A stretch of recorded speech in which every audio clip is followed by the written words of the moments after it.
Salut, vous vous êtes déjà demandé comment un stylo pouvait s'effacer? Enfin, beaucoup d'entre vous savent déjà que c'est grâce à la chaleur. Mais comment ça se fait que de la chaleur efface de l'encre? Bon, tout d'abord, quelques points sur cette encre. Elle aurait été créée dans les années 80. Je n'ai pas trouvé le nom du créateur parce que les seules sources qui disaient un nom n'étaient pas très fiables.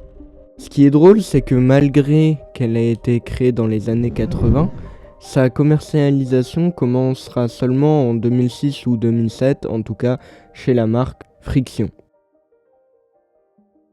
En parlant de friction, c'est la friction de la gomme, donc le fait que ça frotte contre le papier, qui va créer de la chaleur. Donc la gomme, c'est globalement ça qui va faire chauffer, et c'est en rentrant en contact avec l'encre qui est composée en fait de plusieurs parties. Petit rappel pour ceux qui ne savent pas encore.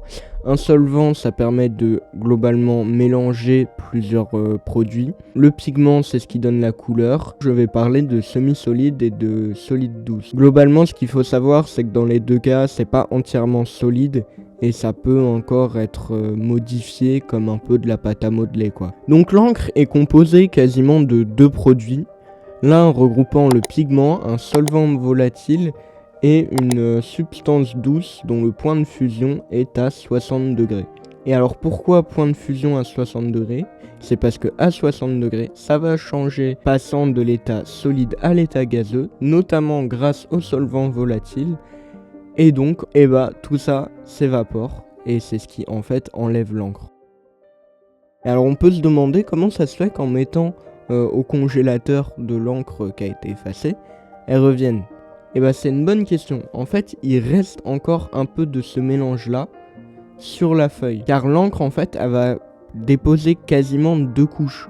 C'est-à-dire qu'il y a une autre partie de l'encre qui, elle, est composée d'au moins un solvant non volatile. Et il y a deux autres produits. Mais ce qu'il faut retenir, c'est qu'il y a au moins deux de ces produits qui vont rester sur la feuille pour créer une couche protectrice et que l'encre en elle-même, c'est-à-dire la couleur et tout ce dont je viens de parler, ne va pas s'infiltrer dans la feuille, mais rester par-dessus grâce à cette couche. Et qui en garde quand même un petit peu pour éviter que ça se détache, comme sur une ardoise par exemple.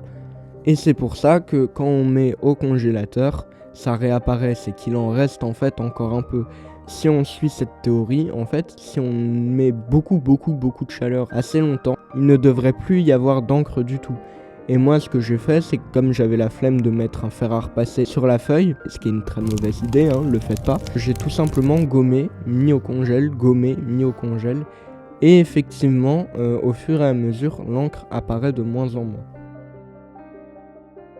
Maintenant, passons aux anecdotes. Le stylo, il y a beaucoup de gens qui pensent qu'il est interdit au bac. La vérité, c'est qu'il y aurait eu des sujets qui se sont effacés lors de numérisation parce que l'appareil pour numériser les copies a trop chauffé.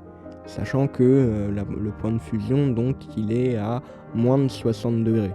Mais après, je n'ai vu nulle part que c'était interdit. Donc bon, vous pouvez le faire juste à vos risques et périls.